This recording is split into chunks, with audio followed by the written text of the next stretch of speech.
কোনো একজন অজ্ঞাতনামা ব্যক্তি যিনি আমার এলাকার সোনারগাঁ থানার অফিসার ইনচার্জকে উনি বিভিন্নভাবে ফোন দিয়ে উনি আমার সাথে কথা বলতে চেয়েছেন। পরে ওসি সাহেব জিজ্ঞেস করছে যে কেন কথা বলবেন, তখন একটা মেসেজ দিয়ে সে ওসি সাহেবকে জানায় যে আমাকে একটা হত্যার পরিকল্পনা হয়েছে, কন্ট্রাক্ট কিলিং। তো সে আমার নাম শোনার পরে এই কিলিং গ্রুপ থেকে সে সরে গেছে। তখন ওসি সাহেব আমার বাসায় এসে আমার সাথে কথা বলায় দেন ওই অজ্ঞাতনামা ব্যক্তির, তার একটা ফোন নাম্বারও আছে।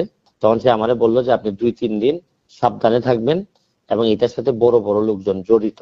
এইটা জানার পর আর যে লোকটা আমার ফোন দিছে সে দাবি করতেছে সে সিলেটি, এবং সে সিলেটি হিসেবে সে আমাকে ভালোবাসে এবং সে চায় না কোনোভাবেই আমি মারা যাই বা আমি হত্যাকাণ্ডের শিকার হই। তখন এইটা জানার পর আমার কাছে সিরিয়াস খুব পটেনশিয়াল থ্রেট মনে হইলো, তখন আমি জিডি করতে বাধ্য হয়েছি। তো এর আগেও আমি অনেকবার বিভিন্ন ভাবে আমি থ্রেটের শিকার হয়েছি, কিন্তু এইবার যেহেতু ওসি সাহেবের মধ্য দিয়ে আসছে এটা বিষয়টা, তখন আমার কাছে মনে হয়েছে যে ব্যাপারটা আর হেলাফেলা করার মতো সুযোগ নাই আমার সামনে। অজ্ঞাতনামা যে ব্যক্তি সে তাকেও আইডেন্টিফাই করে নাই, সে শুধু আমাকে বলছে যে কিলিং গ্রুপটা অ্যাক্টিভ, তারা অলরেডি বের হয়ে পড়ছে এবং তাদেরকে কন্ট্রাক্ট কিলিং এর দায়িত্ব দেওয়া হয়েছে, উপর থেকে কেউ না কেউ দায়িত্ব দিয়েছেন। আর আরেকটা বিষয় হচ্ছে কি, বাই দা ওয়ে, কিন্তু আমি ওইভাবে তো চিন্তা করি নাই কখনোই, এই জন্যই আমি আসলে বেশি কনসার্ন। কিছুদিন আগে আমাদের আরেকজন মাননীয় এমপি দাবি করা হচ্ছে, অভিযোগ আছে যে উনি হত্যাকাণ্ডের শিকার হয়েছেন আনার, ঝিনাইদহের।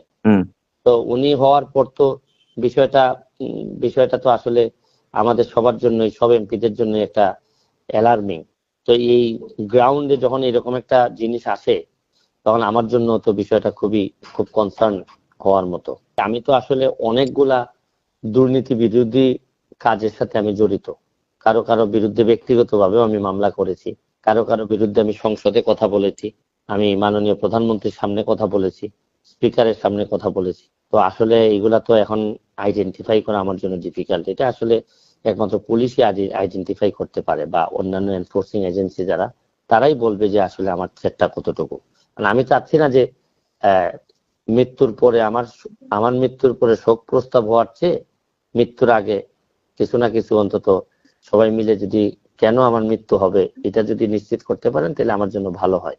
আমি আসলে ব্যক্তিগতভাবে আমার মৃত্যুর জন্য আমি অত ভয় পাচ্ছি না, কিন্তু ভয় পাচ্ছি হচ্ছে গিয়ে যে আমার মৃত্যুর পরে আমার এলাকাটার কি হবে, যারা আমাকে ভোট দিয়ে নির্বাচিত করছে এদের জন্য আমার চিন্তা হয় বেশি। আমি আইনি প্রক্রিয়া হিসাবে আমি একটা জিডি করে রেখেছি, বাকিটা হচ্ছে গিয়ে প্রশাসন জানেন কিভাবে এগুলো হ্যান্ডেল করবেন।